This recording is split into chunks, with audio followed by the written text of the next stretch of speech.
Um, I remember it did really awaken something in me. Like I was really into my pop growing up. I was already into sort of what I would say real music at that point. I was heavily into Kate Bush and Tori Amos and Bjork Mm.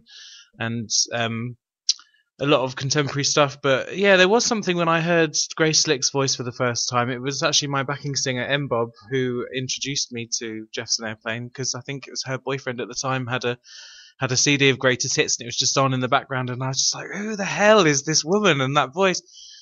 And I think it made me feel a bit free with my singing. I think I'd always sort of held back a little bit, and after hearing how expressive she was and how when she'd hold those notes and it just yeah, I think it definitely was it was a turning point. Yeah. Did it help having the theatrical background? Because you mentioned the whole thing with the theatre company. Mm. I mean, did you think at the time when you were getting involved with all this kind of thing that you would end up properly having a career on stage?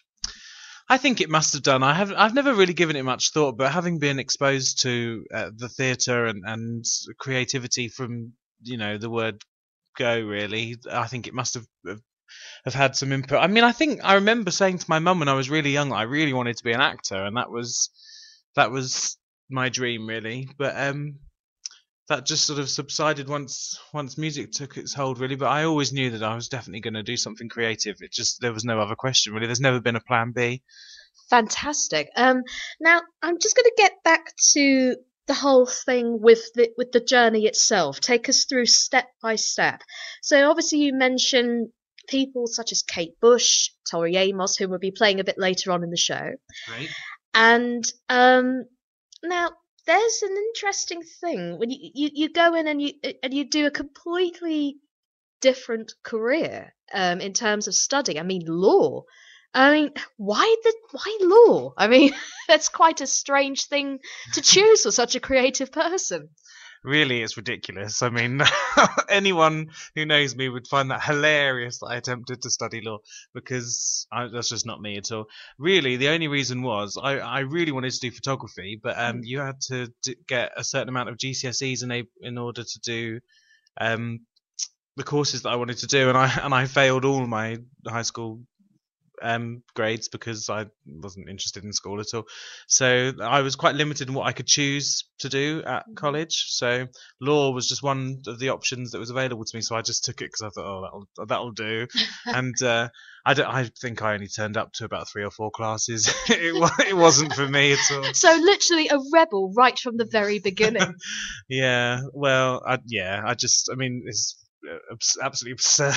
Imagine me standing there in court saying, "No, oh, I just would be no." It No, just no. Objection, my lord, as they say. no, I'd be at the back filing my nails. It'd be ridiculous. No, I'm sorry, but the whole thing with the filing the nails, I mean that's just a new way of doing the whole law thing. No, in all seriousness though, um, the leaping point, as we've discovered, is the whole thing with the experimentational of the voice. Now, Kate Bush, I've got to refer to a little bit here because she's the avid storyteller, isn't she?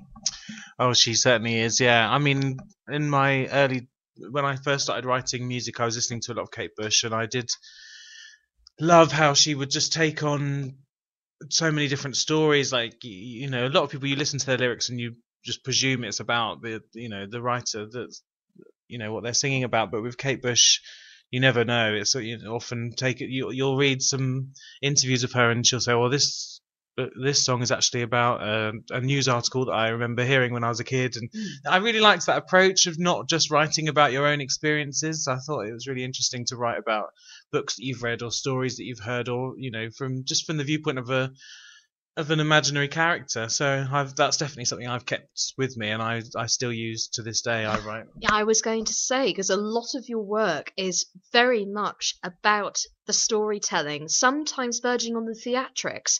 How much of the sort of things that you write about are true and fictional? I would say most that I write about is true, but it's all true in terms of it's how I would imagine each situation. Sometimes I write about things that are happening to my friends or to family members, or like I said, to things I've seen in the news or stories I've read. But it's always putting myself in that position, so it's imagining, how I would feel. But I mean, a lot of the time it is first-hand stuff. I mean, a lot of the, all the melancholic heartache is usually coming first-hand. I mean, you've got to feel that stuff to write it, I think, haven't you? Indeed. And would you say that you really have to live life in order to write a song, or is it your imagination that really creates the magic? I think it's the imagination, definitely. I mean, I think it's important to live life, absolutely, but I don't think it's essential. I think you can get creation from anywhere, can't you? You can just be sat in your room all day working and writing and stuff, and not actually going out there and living life, and still come up with something interesting. I think most creative people would agree that the most exciting creativity comes from the bad stuff, I find. When you're in a really good place and everything's really happy, it's not. I personally don't feel that creative when I'm really excited and happy. It's better when someone's just stomped on your heart, or if you're lonely or upset, or if something's just broken. That's the best time to get the pen out, I think. I was going to say again, having seen your shows, you do tend to try and put as much variety in there as possible. And there's actually one song in particular that's very close to your heart, about a first crush. Tell us a little bit more about this. I can't think which song that is. Is that? That's the one. It's the one where you're talking about your first ever school crush.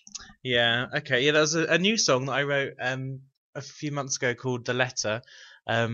I haven't recorded it yet. That's the only time I've ever played it, was at the my Christmas gig in Brighton. And it was just it's funny enough, like the person that it was about just popped in my head, and I hadn't thought about them for years and years. And but yeah, it was an all-consuming high school crush that ended up in me writing a letter to the person to tell them how I felt. And it didn't go down too well, and the whole school found out, and I was a laughing stock. Oh gosh! So, I mean, how did that feel when everything was all revealed at that point?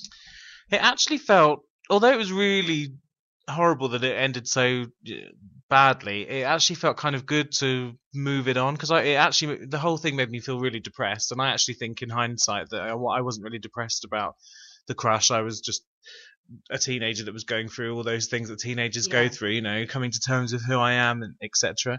But I sort of used this person as a pinpoint to, blame all my angst on. So when the letter was received and everybody found out, and although it was really painful, it was like, at least I can cry about something else now. So in which case, when you're dealing with subjects such as this, because they're quite sensitive, would you say that songwriting, a lot of the time, for you personally, is a complete cathartic cleanse? Absolutely, yeah, 100%. I don't talk a lot about my problems and my woes with people, because I just find that once I've written a song about it, it just automatically feels so much better. Mm-hmm. And although, like, then you're singing it on stage every night, you'd think, oh, you're still being part of that upset or whatever you've written about. It takes on a different form once it's become a song and you're singing it, and it takes on a life of its own, and it's kind of it's definitely cathartic. Yeah, it really helps. And of course, I'm not saying you completely focus on this kind of thing, but because a lot of your work is also very upbeat. Where does your main influence, musically wise, come from? It really varies. Do you mean like what artists have I listened to that I'm inspired by? It's artists as well as styles of music I'm asking about. Okay. It definitely varies a lot. When in the early days, I wrote mainly sort of slow, moody piano ballads, because I was listening to nothing but Tori and Kate Bush in those days, and so I do sort of feed from what I'm listening to. And like recently, I've been listening to a lot of 80s music. I'm really into Annie Lennox and Eurythmics, and I have found that that's been filtering its way into my writing, and I have written a couple of really fun, upbeat, 80s sounding tracks that I'm excited about taking into the studio. Fantastic. And would you say that some of your music is very Latin based as well? Well, I don't think so. Not really. I mean, I know that it said that in a couple of reviews, but I think there's some elements. There's a couple of songs we have that have got like a real Spanishy sort of feel in terms of the guitar. But a Latin, no, I've never really felt that. I don't think. I know that certain people have said that, but I don't know.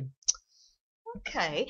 So, say for instance, right, okay, so let's just start on the whole step by step process, or when you create this time, before we go into one of your tracks. Okay, so say for instance, you get an inspired moment to, say, write about something you've observed in Brighton. What is the first thing that you do in terms of creating that song? Generally, I would write the lyrics first. I have an iPhone and I'm often writing in the notepads part of it, lyrics, and then I've got quite a large bank in my head of melodies that I've sort of played around with that I haven't really done anything with yet. So sometimes if I'm writing a new lyric, I'll see if it fits any of the melodies that I've already got floating around my head. And if not, I'll just sit at the piano and then come up with a tune. That's usually the way it goes. Sometimes it will be I'll think of something and I'll write the music first, and then add the lyrics to it later. But it's usually lyrics first, and then once it's created, I'll take it to rehearsal with the band and then say, this is the new song. Do with it what you will. Fantastic. So you'd like to try and encourage creativity as much as possible, as well as your own sort of input. Absolutely, yeah. I'm really fortunate to work with such amazing musicians, and they're all wonderful at coming up with really great stuff. Like, I usually have an idea of what I'd like in terms of structure and stuff. So I'll say, if you could try this sort of feeling, but usually they come up with their own stuff and make it sound amazing. And then I always feel really emotional at the end of one of the songs completed, and I think, I can't believe this just started as an idea in my head, and now I've got 6 people in a room playing it fantastically with all their own input. It's very exciting. Do you always feel that sense of accomplishment whenever a song is completed, or do you ever feel the need to go, actually, I don't like it at all, can we change it, even though it's finished?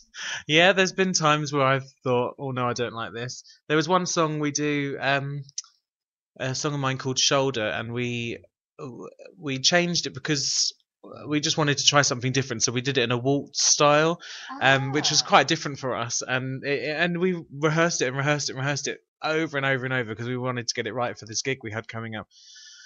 And then I think it was just on the day of the gig, I was like, actually, no, I really don't like it.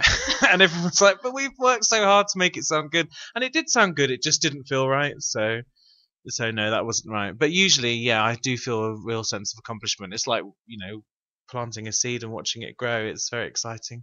Fantastic. It's just like this next track that's coming up. And actually, I've got to admit, this is the track that got me heavily into you big time. When I first, should make it clear, when I first saw Paul on stage, it was at the Comedia. I think it was, what was it, a couple of years ago, supporting a wonderful pianist.